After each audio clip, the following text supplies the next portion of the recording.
Good evening, everyone. It's great to see you here. My name is Michael Burton. I'm the Chief Executive Officer of the Diabetes Research Institute Foundation. About 7 months into this new posting, and I'm absolutely thrilled to be here and part of this incredible mission. And we're very, very happy to see you all here tonight. So thank you for joining us. This will be the first of what will be a series of gatherings as part of our parent series, part of our family engagement series. We're eager to tell the story of the Institute and the amazing work that's happening there, to engage you in that work, and to make sure that you are fully aware of what is happening at the Institute. And so many of you are already deeply invested in the mission of the Institute, and we're grateful for that. So the Institute was actually started by a very small group of parents of children who were affected by this disease. And 50 years ago, they pulled their money, I believe it was $1,500, to begin investing in the Institute and in the Institute's pursuit of a cure for type 1 diabetes. And that was the basis for the Institute. And how it has grown since that time, and impressively so. The Diabetes Research Institute is committed to the prevention and to finding a cure for this disease that impacts millions of people around the world, including many of you who are here tonight. So we have the pleasure of welcoming some distinguished leaders at the Institute, and more importantly, in the field of diabetes research and care. And you'll be hearing from them directly. I'll be introducing them shortly. And each of them will speak in turn. There'll be some slides. I'm told not too complicated. But then we'll ask a question, which is essentially, what is the greatest challenge to defeating this disease, and how can we overcome that challenge?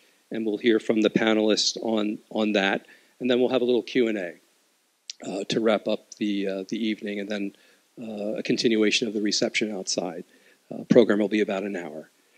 So, with that, let me introduce our first panelist. This is Dr. Matthias von Herrath, who is the scientific director of the Diabetes Research Institute and the Stacy Joy Goodman Chair at the University of Miami Miller School of Medicine. Dr. von Herrath is an internationally recognized immunologist whose groundbreaking research in type 1 diabetes and the immune system's impact on the disease is credited with accelerating our understanding of the molecular mechanisms behind this disease that underlie type 1 diabetes. Welcome, Dr. von Herrath. Michael, thank you very much. And I'm not going to bore you too much with detailed science, but I want to talk a little bit about what happens in type 1 diabetes, how it might be linked to type 2 diabetes, and the whole continuum from early prevention and what you can do, of course, after the disease has been diagnosed. I think I've been at this for probably some 33 odd years now. This seems a long time. And it's my mindset. We have, of course, have this beacon that we want to make everything go away with this disease. But we have celebrated many small victories on the way. That's my mindset. We just talked about it. And I think that's where hope and excitement comes from. That's very important for me, because things, even if you look back in the very old days, even with the discovery of insulin, this was, of course, a game changer for this disease, because it was a really deadly disease before the discovery of insulin almost 100 years ago. And so that's our mindset. We learn to fly, I give this analogy, we learned how to fly an airplane. We have pieces now that we have together the wings, the steering equipment, the fuel, the engines, and we have to start putting these things together. And it will be incremental, but there will be many victories on our road. I want to show you a little bit how that looks, maybe with a slide, hopefully, and not aggravating people too much. What you see there, and that's at the center of the whole matter, in this little picture, which is red and green, this is a human islet. And in a normal situation, this islet would be all black.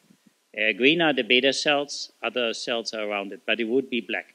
The red is a marker that makes the islet visible to the immune system. So now how we understand that this disease evolves in the early stages is, it's almost like you pull a Harry Potter cloak away from the islet, and then the islet becomes visible to the immune system. So in all likelihood, that's how the disease starts. It starts with the islets. That's also why it's a specific disease of the islets, and you often don't have too many other problems associated in other organs of the same type with type 1 diabetes. So that's how we understand it now. The immune system only starts participating when the islets have been really visible to it.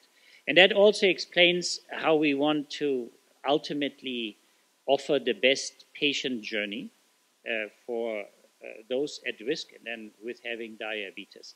We can now screen pretty well with autoantibodies, and you know then that you have an increased risk for developing type 1 diabetes. At that stage, because they can range over many years, the best idea that is out there, and which hopefully will soon be tested, is that we want to take specifically the immune system in a state that it doesn't see the islets, but not suppress it systemically. And we also want to do something for the islets so they don't come quite as visible and sensitive to the immune system. And that would be tolerable therapies that could start right after the patient has been screened to be positive for antibodies. So then you can do something about this. And the idea is that the disease would be delayed, at least initially, by several years. So that buys you a healthy lifespan without being diagnosed. I think with the right combination of drugs, it can be done for maybe at least 5 years, maybe a little longer. So that's our proximal hopes, but it needs a phase 3 trial till this is possible. So that's one aspect. Eventually, in all realism, there will be a diagnosis of at least a glycemic dysregulation, where the sugars go out of range. And at that stage, we already have, and this is a big achievement, talking about celebrating fundamental milestones, we have anti-CD3. And anti-CD3 helps to keep the immune system away. At that point, I think there will come various drugs, ultimately, that patients can choose from, depending on their personal situation and the tolerability of the side effects. Once it's clinically diagnosed, the beta cells get progressively lost. And of course, one will become insulin dependent. And at that stage, and that's how it's all linked together, the only option is to put islets back in or to regenerate islets. And that has to be done, that's why it's linked to the whole picture, with an immune therapy that's tolerable, so you keep the islets in the patients without a renewed immune attack. I hope I'm explaining this okay. We're almost done with the science part. And so it's all linked together.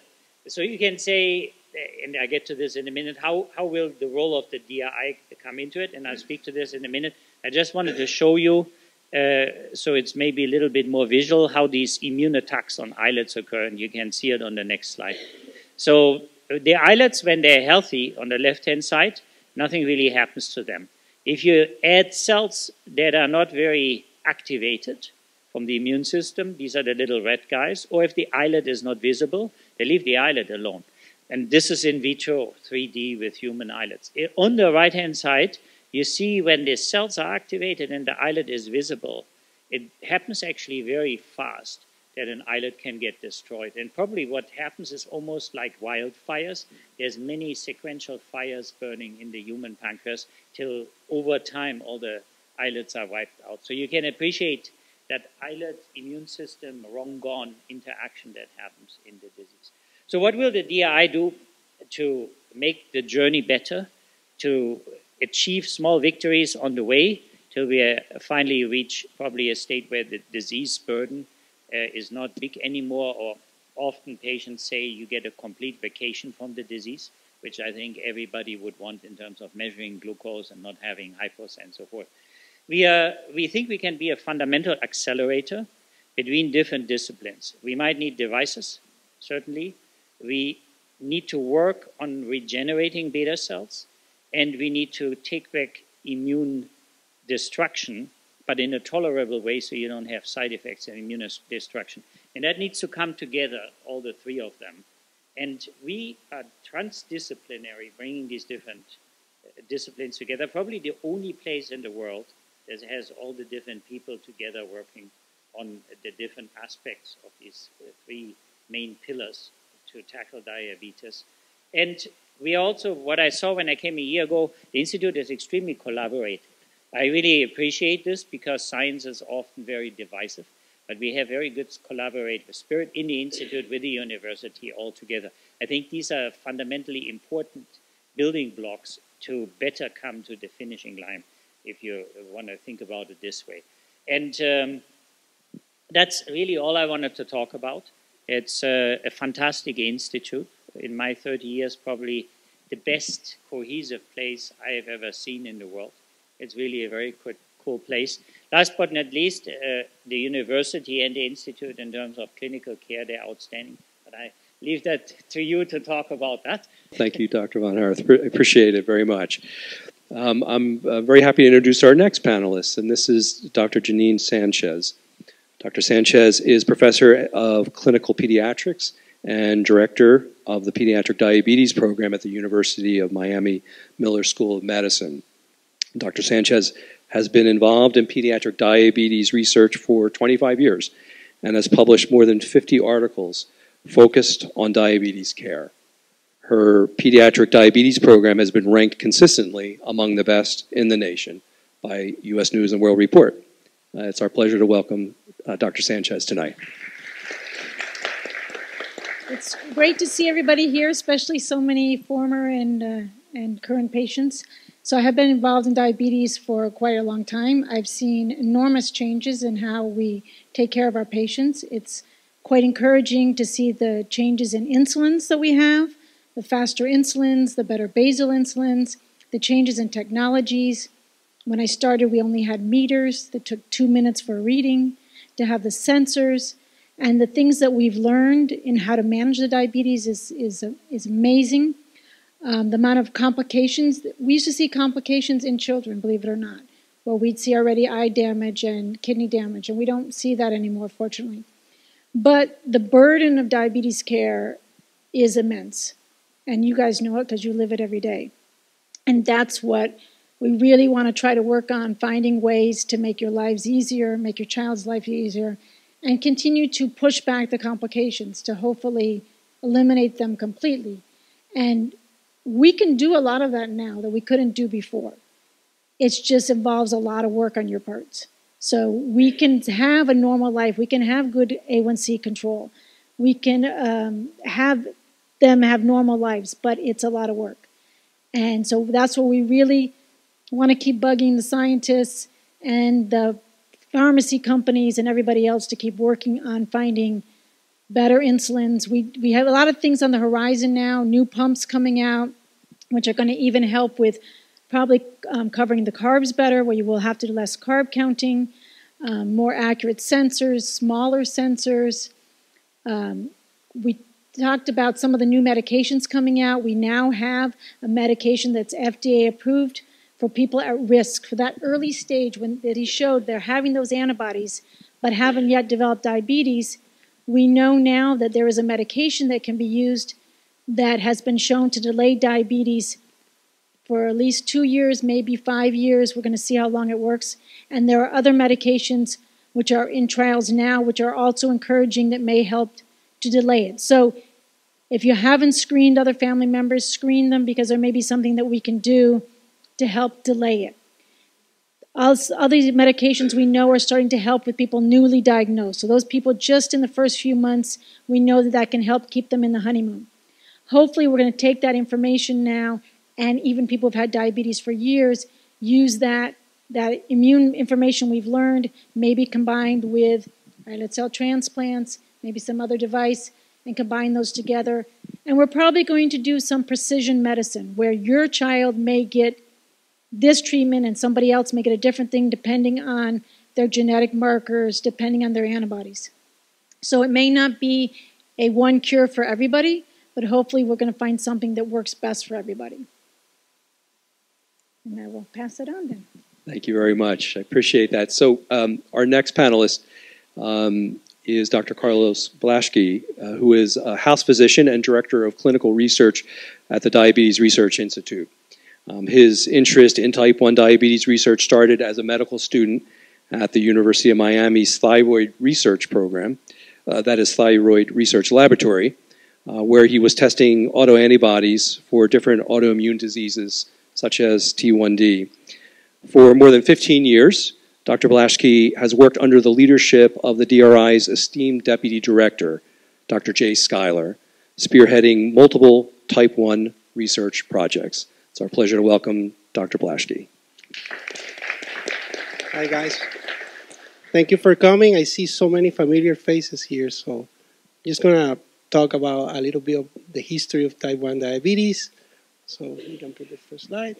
Let's put this together because I just want to talk what Dr. von Herrath said, before 1921, people, the treatment for diabetes was starvation. So nobody was eating, nothing was curing the kids with type 1 diabetes until 1921 in Toronto when we discovered, insulin was discovered and the first human was treated with insulin. It's a game changer. And I just put some, over the years, so when NPH, when the insulin, all those years was how to test, the glucose level, how to improve the insulin. If you see pump therapies at the beginning of the 70s, was tested, and the first meters were being sold in the United States. Also, human insulin, as you can imagine, the first insulins were they coming from the pancreas. They were using so many pancreases from the cows and the pigs. And late 80s, the first human insulin, it was genetically modified in a lab and marketed and treated the first patient with type 1 diabetes. Then we have a big trial that was in the beginning of the 90s, the DCCT trial, where they found that, with better control, less complications. And Europeans were doing one thing, in the United States we were doing another thing. So all these groups, they get together and they start something called the Diabetes Prevention Trial. So they put these networks with our tax money, it's with federal grants, and we start testing different drugs. The first insulin drugs, the first trials that were testing was oral insulin, and then in the beginning of the 2000s, trial that was put together. There's a big network what Dr. Sanchez was saying, that we screen family members and we determine the risk of developing type 1 diabetes. Based on this research, the importance of research, and you guys are key part of this,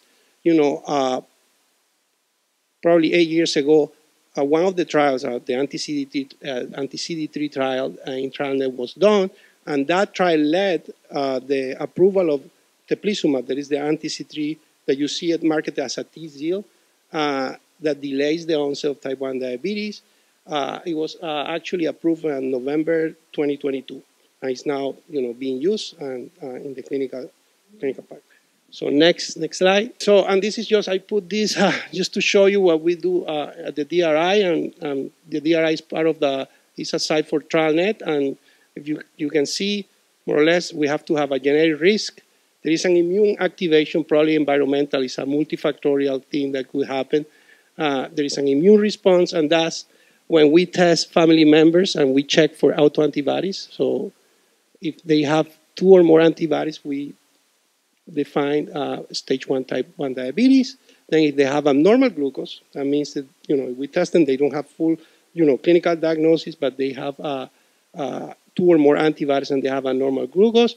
That's called stage 2. That's where a drug like teplizumab is being used right now. And stage 3 is when you have clinical diagnosis by the American Diabetes Association, the use of insulin, and the official diagnosis is there. And stage 4 is long-standing diabetes. And next slide. So I just put this busy slide just to, this is, I mean, if we put in one slide all the therapies available, will never fit in one slide, but this is more or less what we do at different stages and the drugs we use. And if you see the ones that I put, there are some trials that we're doing right now. In stage 3, there's people that are newly diagnosed.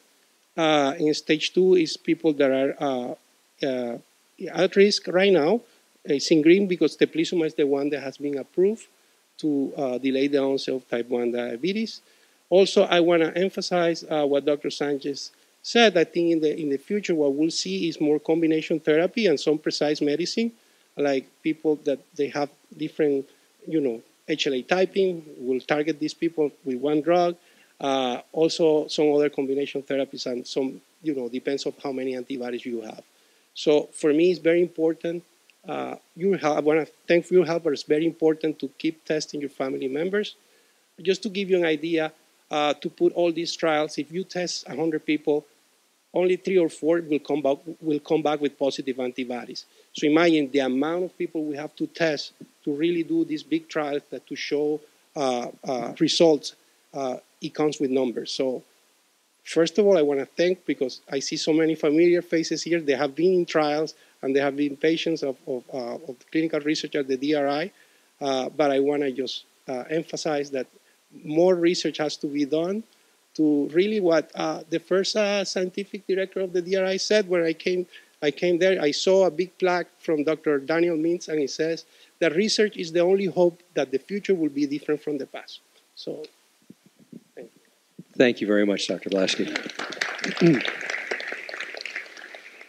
So our final panelist, before we move into discussion, is Maddison Saalinger. Maddison is a registered dietitian and diabetes educator at the University of Miami's Diabetes Research Institute. Maddison is committed to empowering patients to feel confident in their nutrition choices and motivated to reach their goals. She has worked with patients dealing with diabetes and cystic fibrosis, as well as countless others who want to live a healthier lifestyle. So welcome, Maddison. Thank you for joining us. Thank you for having me. Honored to be part of this group and happy to be here. So I'm Maddison. I'm a dietitian. I'm part of the diabetes, the DRI patient education department.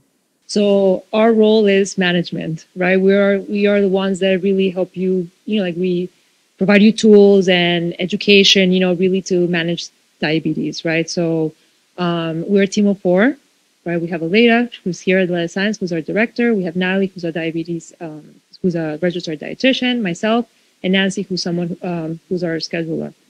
And together, we work together to provide, education and help you guys really with that day to day. What can you eat? How do you manage your blood sugars? How do you deal with exercise? We're part of that everyday routine. So at the patient education department, we offer various classes. That's the same as one-on-one sessions. Some of the classes that we have is, and I have them listed there, which is the Diabetes Made Simple class. This is a class that it's more, kind of like the ABCs of diabetes. It's anybody who's recently been diagnosed or someone who was diagnosed but never really had education, talking about what is the diagnosis, what is the progression, medications, nutrition management, medication management, carb counting, glucose monitoring. So we go through all of that. We also offer classes, something like Healthy Me, which is, nutrition management. What are the fundamentals of nutrition? What should I eat? How do I carb count? How are foods going to affect my blood sugar? So we go through that. We also offer classes called Basal Bolus, right? And this is a little more advanced class, introduction to basal bolus and management, right? And there we cover more, a little bit more individualized, what is insulin to carb ratio, right? What are correction factors? Introduction to pumps, right? And CGMs, learning how to read your CGM, right? So we go through that. We also offer, insulin pump starters, right? We have a class where, if you're going to upgrade, right, or you're going to start a pump, you can come to a class and you can learn, how to use your pump, but then also, like how to manage this new technology, your CGMs and put it together. Something that we require is if you're ever going to come to our pump start class, we want you to also have the basics, the foundations, which is like our basal bolus class. So we want to make sure that you feel comfortable using this, right? Because in the end, this is something that so you feel comfortable managing your blood sugar with this and make it work the best that it can. And then we also offer, individual classes, right? One-on-one. Sometimes we want you to come to a class and then come with us and go a little bit more in depth. In the end, we're here to provide you tools, right? So you can later on make your own choices, right? Knowledge is power. And we know that the more you know, the more you're going to be able to manage your diabetes, right? And it's all very individual, and we're here to assist you with that. And one of the great things about the DRI, the patient education department, is that we have the space, we have the time, to spend, to work with you and really, you can ask those questions, we can go over things, as many times as you want. We don't want you to feel rushed. We want you to have that experience and really leave knowing how to manage your diabetes. And that's who we are. Thank you very much, Maddison. Appreciate it. I put a slide there. Yeah. Yeah, no, I really do appreciate it, and it's just such an important part of the mission of the Institute. Very glad you're here with us. Before we get into the discussion, I did want to take a moment just to introduce the special guest, and I would preface it by saying that the foundation, which I lead, is led by really an extraordinary group of senior volunteers, our directors, our board of directors, and these are the men and women who have been so deeply touched by this disease that they decided to do something about it. And that's certainly the case with each and every one of them, and that's the case too. And we have some theme music for this introduction too. That's certainly the case with the guest that I want to introduce, and that is John Daskas, who is a member of our executive committee of the board of directors at the foundation. So thank you for joining us, John. And he's joined too by his son Chris, and welcome. It's great to have you here. All right. So I want to get back to that question that I posed at the beginning of this discussion. That is, what is the most challenging problem, the greatest impediment to progress against this disease, and how can we address that? And I'd like to start with Dr. von Herrath, and then we'll just go down sequentially. And if you want to just kind of talk among yourselves, that would be fine too. Yes, happy to do that. I think the biggest problem is that, as we discussed before, the immune system learns how to recognize the beta cells and the islets. And as we all need the immune system functioning well, we know this from the COVID pandemic, it's not easy to suppress systemically the immune system.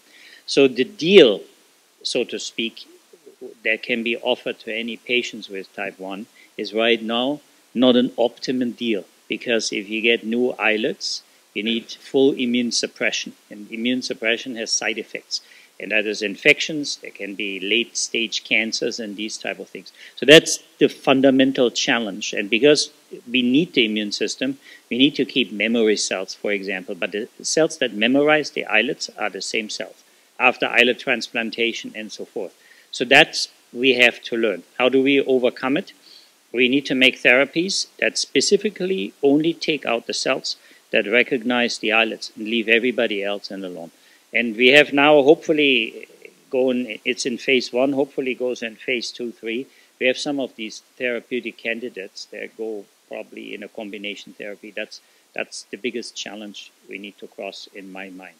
And so then the outcome is that the deal, so to speak, becomes much better because you don't have systemic immune suppression anymore after you get new islets or stem cell derived islets and so forth. So one of the issues with islet, so we can, like you mentioned, like transplants and things like that, is that if you're, one of the medications that sometimes we use to try to suppress that, but without completely suppressing the immune system, some of these medications raise your sugars. Yes. So then we've kind of, yeah, we solved that problem, but we just gave you a different type of diabetes. So obviously we have to fix that problem. And, you know, diabetes has been cured many times in different animal models, but humans are very different. And so that's what one of the problems is trying to find a way to translate from what's working in the animal model to the human model.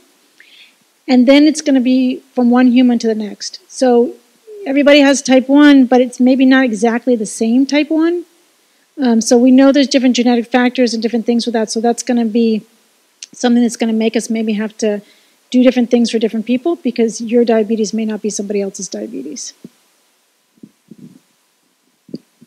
I agree what Dr. von Herrath and Dr. Sanchez said. I think it's one word, it's tolerance. You know, we need to find a way that we tell the immune system, you know, these cells are friendly and don't attack these cells. I think it's all defined in that, in tolerance. We have, because you can put islet cells in islet cell transplantation, you can do stem cells, you can slow down the immune system. I can get one pancreas and put another pancreas, but if the immune system doesn't learn how to be tolerant, it will attack and it will destroy the cells again. I think that's the major challenge that I see. And for us more in management side, you know, I think one of the biggest roadblocks we find is just coverage. You know, it's trying to get really the resources that our patients need, you know, and some people have good coverage, but many don't have great coverage, you know, so then, you know, we end up spending a lot of time looking for options. Many times there's delays or maybe just time consuming, you know, prior authorizations and things like that, you know, that, you know, some people might be able to get things within a week, but then sometimes we're months, you know, fighting to get something that the patient might need. And some things are silly, you know, it sometimes doesn't even make sense why they can't get something and they have to get something else. So I think that's one of our biggest challenges and probably our biggest frustrations. Can I ask a question about what excites you all the most about the state of research and the trajectory of research, the area of research that you think shows the greatest promise, the greatest potential to change the trajectory of this disease? What excites you the most? Well, the little victories. Anti-CD3 is a little victory, but a very good one.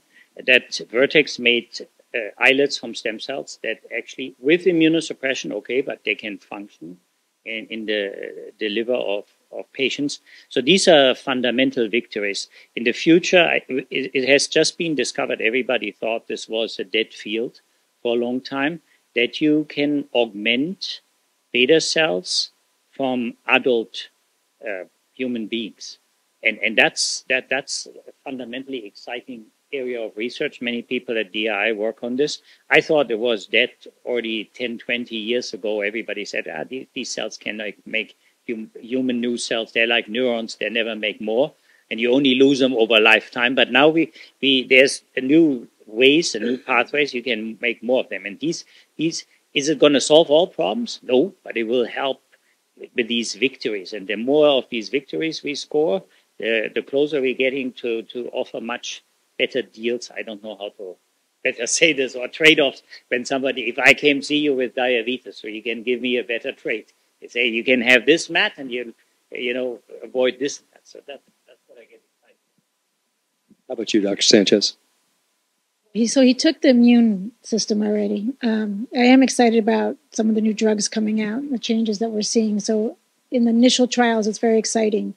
And seeing the patients who've gotten these drugs, how some of them are just basically in the honeymoon.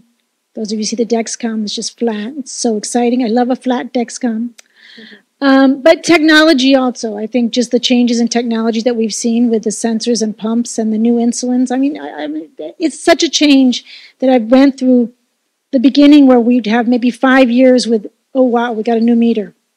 And now I feel like every few months there's something that excites me coming out. So it's good. Yeah, for me, is in all these clinical trials, I see more a comprehensive approach. So it's not only the cells and the drugs. I also see, education there, lifestyle modifications in these clinical trials that we are doing. That excitement, that little victories that we achieve, for me, they're great. How can we change the daily life of people with type 1 diabetes with those small victories? Not only, in the research part, but also things that the DRI is doing, like education, the education department.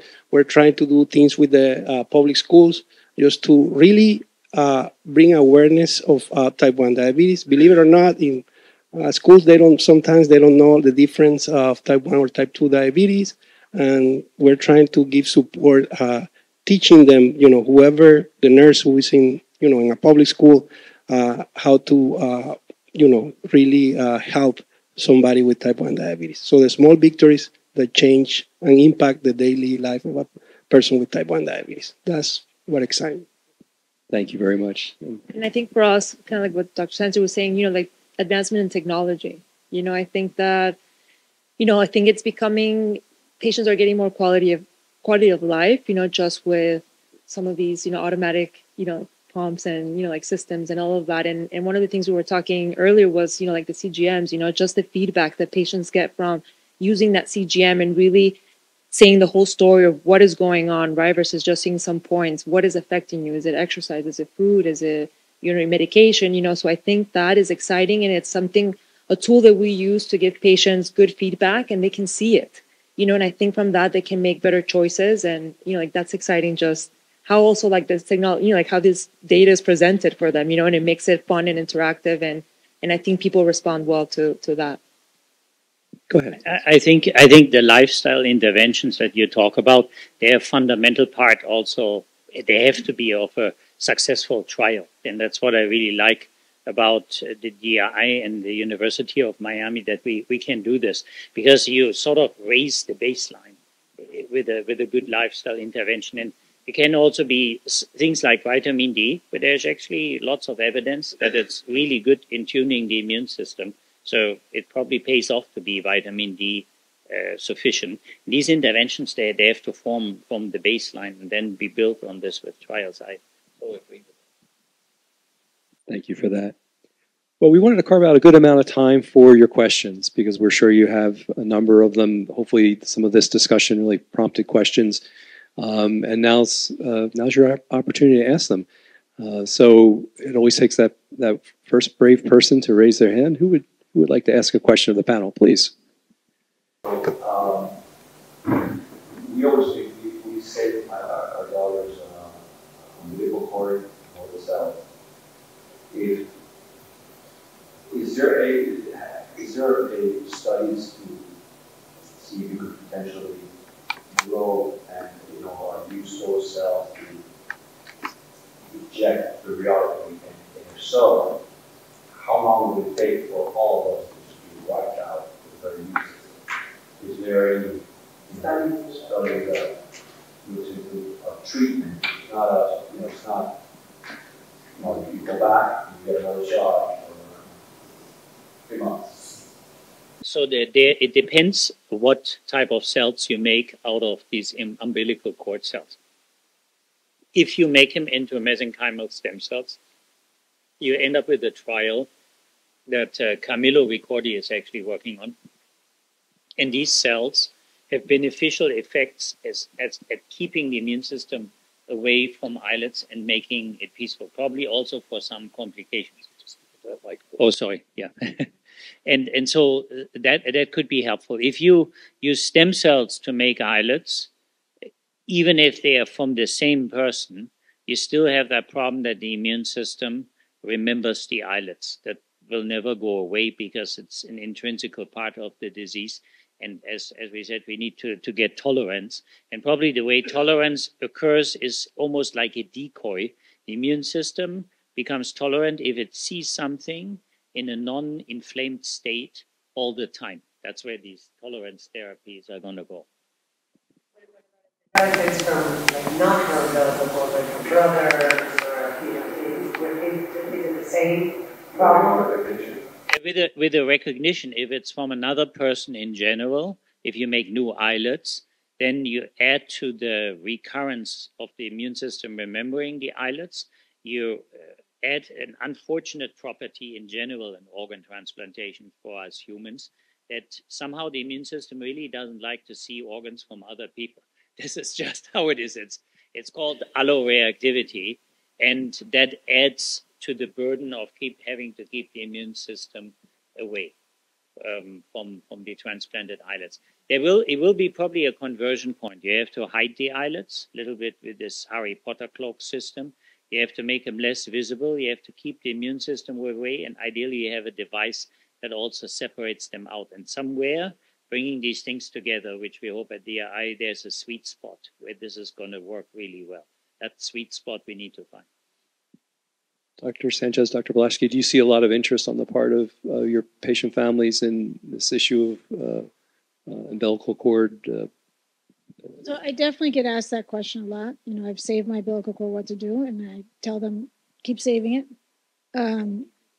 But right now we can't use it, but maybe down the road we'll solve some of these issues, and if not, you may use it for something else. But yeah, that's a question a lot of people have.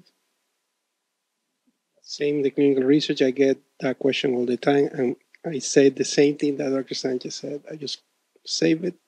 We'll see, maybe in the future we'll find a way, a sweet spot, like Dr. von Herrath said, you know, that the islets are less visible and we can really, you know.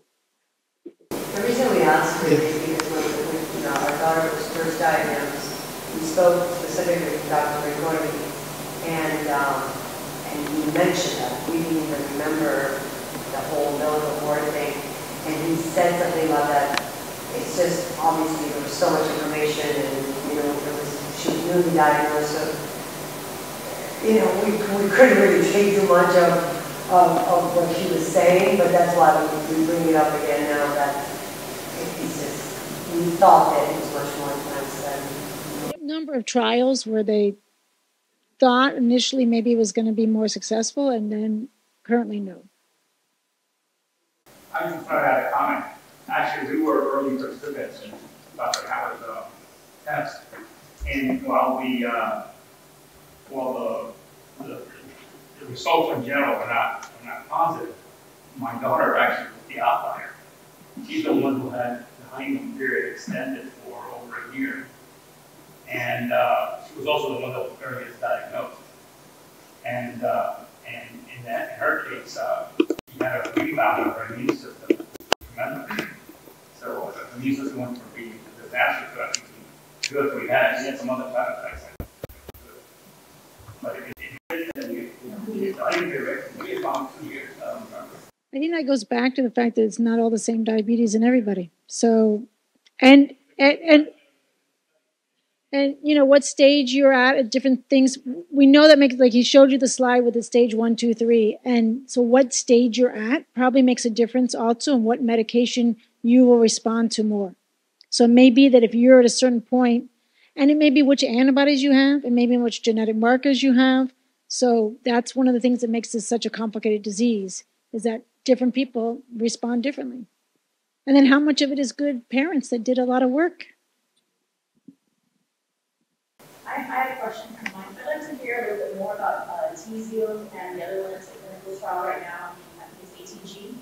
And at a sort of layman's level, how these are accomplishing the suppression and what the relative benefit of one versus the other could be. They have a different method of action.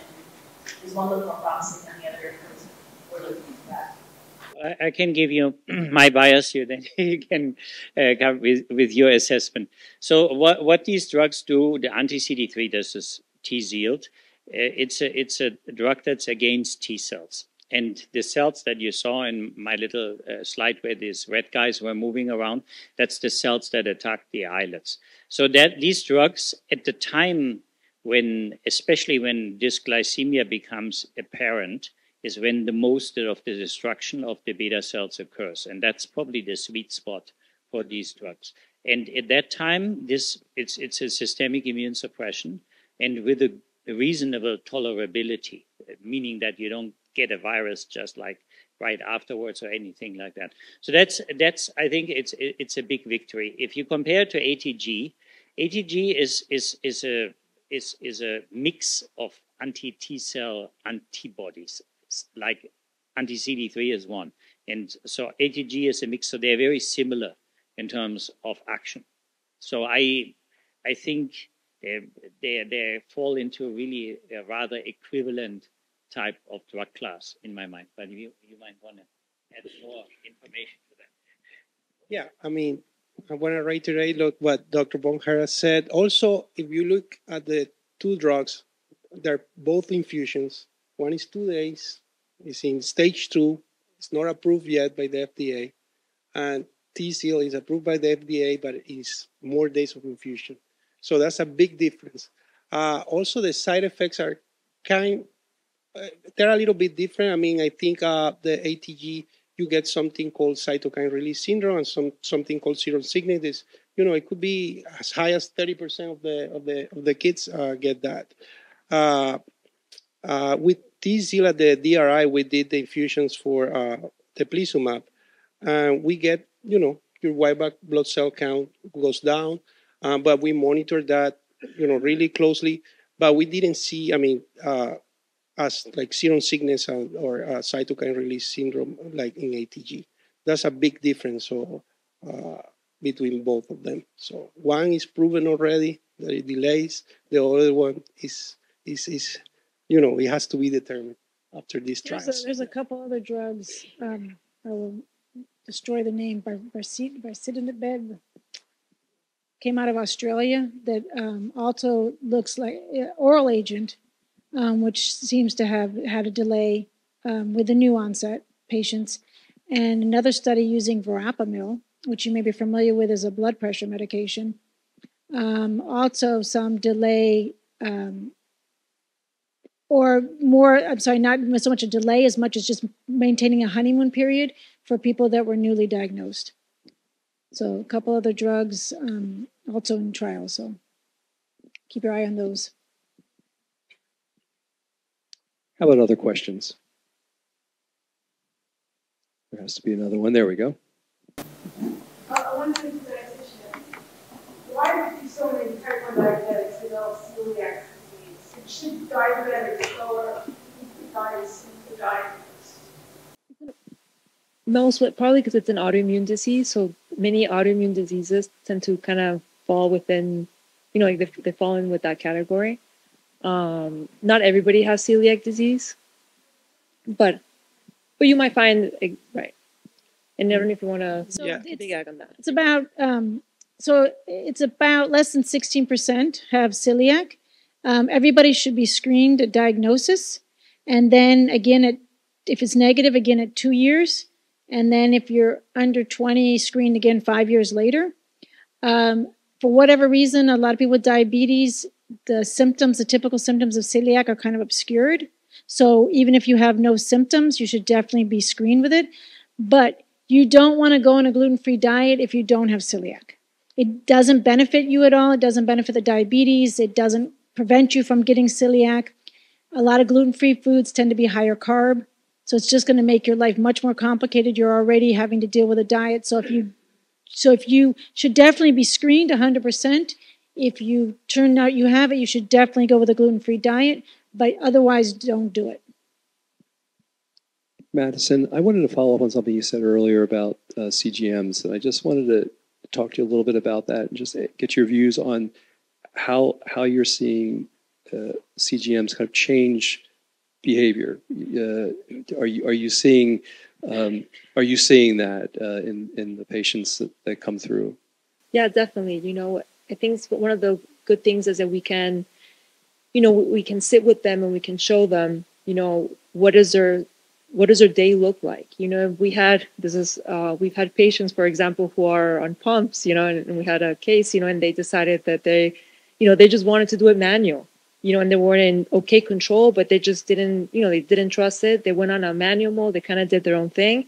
And sure enough, the CGM, showed how it was going up and down. It was a little bit less control. And, at that time, the patient didn't see it until finally they sat down with us and we showed, difference between one, session between 1 week and another. And they're like, oh, you're right. So I think it's been a great tool to just give feedback and see the patients, they can see really what's happening, like in the background. And I think it has helped a lot change behavior. And even, one of the things that we talk about is, use that to make your choices, and you can decide rather than just taking everything out or, assuming things, you can do trial and errors using your CGM. And yes, we sit down with them and we show them, and I think they respond well to that feedback. Mm-hmm. Thank you for that. Any other questions? Oh, go ahead. Yeah, I have a question actually for you. Yeah, because I'm a big friend of these devices with autologous feedback, because they put sort of power back in the hand of the patients rather than having some educational lesson here and there. And I like this. And actually, they should probably or will become part of all the trials, because there's papers that show HbA1c is substantially improved with these closed loops. I wanted to know from you whether it is a true question, because I really don't know. How much divergence is there between different people, in terms of CGM readings for different foods? So how much does this vary? So if we were talking before, if I eat my favorite snack and then I give it to you, how does this vary? So definitely everybody responds differently to different foods, so, and I always tell that to patients, I can tell you in theory, textbook, have your lentils, have your quinoa, have, your whole wheat bread. But I think something that we've seen is that some people have certain foods and, that might just spike them really, very quickly, versus some of them it might not. So I think one of the great things with the CGM is seeing how you respond to certain foods. And there you decide, some of them might be, you respond faster. So you might have to treat, when you're eating those types of foods, you might have to treat them differently, have a little bit more proactive. Or maybe you just choose, I don't want to deal with that and I want to choose something else. So definitely there's a difference between, as much as apples are great, some people have like a very high spike with an apple versus some might be a little bit more mild, so some people are more active. Maybe that they have a different response versus some people are not. That so might all be those good things news, are factors. because Yeah. it could get at some of, not all of it, of course, but at some of the heterogeneity, right? Mm-hmm. If you have that feedback. Yeah. I have one question actually for Matthias. I don't know if you can comment a little bit of the role of GLP-1s in long-standing diabetes and newly diagnosed in type 1 diabetes. Yes. They're so popular right now in people with obesity and type 2 diabetes. And I know a few things about GLP-1s. Yeah, I can only give you the knowledge we have from published studies. So I think GLP-1. yes. So Tell them the name so they'll recognize them from the commercials. so they're internal regulatory peptides that are secreted, and they regulate appetite and probably various functions in addition to appetite in our bodies. And we had a trial maybe several years ago where we wanted to see whether giving GLP-1s alone or with an immune modulator could extend this honeymoon phase. And the data were quite interesting. This was in Lancet Endocrinology.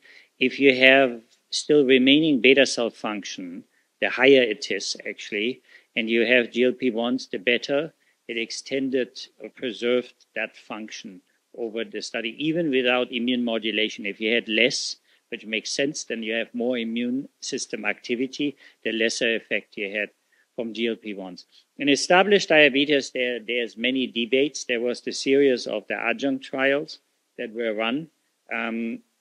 What came out of it is that it is not at this point yet on the label to give these drugs for type 1 diabetes patients. My personal opinion is we should really, really work on that to change that. That's sort of one of my missions. I think it's an important drug class. It's the same drug class that's indirectly in these drugs like the anti-obesity drugs. So you could have several effects at the same time that are probably beneficial. There's papers also that if you have too much obesity, the autoimmunity, the immune reactivity to beta cells becomes more active. So they could have many different effects. And in type 2 diabetes, they have positive effects on preventing side effects for kidney and cardiovascular system and so forth. So it's a pretty interesting drug class that I think ideally we should have the right trials to open this to type 1 patients. What do you think? I agree. I mean, I have used it only for a few of my patients. These drugs are not necessarily approved for under 18-year-old patients. But I've definitely seen in terms of side effects, improvement with cholesterol and kidney function and liver function. But again, I'm only using it in patients that have kind of a combined picture of type 1 and type 2 diabetes. So I think it's going to be very interesting to see in people that are just pure type 1 diabetes, do we see an improvement in their glucose control and other side effects? That type of drug, yes. So it's not just that one, but multiple ones like that. So in kids, most of them are not approved unless you have type 2 diabetes. Some are approved for obesity. But I think more and more people are using it clinically in adults with type 1 diabetes. So I think it's going to be very interesting seeing some of these ongoing trials. Thank you. Please, go ahead. 2 questions, pretty quick. So one is, where and how do we test the symptoms? Me at the DRI, we're open Monday to Friday. You just call us. I can give you a phone number. We can do it at the DRI, or we can send you a test kit to your house. You can go to your near Quest Lab or LabCorp, and it's free. We'll get the blood, and 2-3 weeks we'll get the results back. I don't think there's any question that these are times of great progress and promise in the field of diabetes research and care, and the men and women on the stage have a lot to do with that. And they represent other men and women at the Institute who are working with great passion and a sense of urgency to defeat this disease once and for all. And it is an absolute pleasure to be associated with such a great group of people and such a fine institution.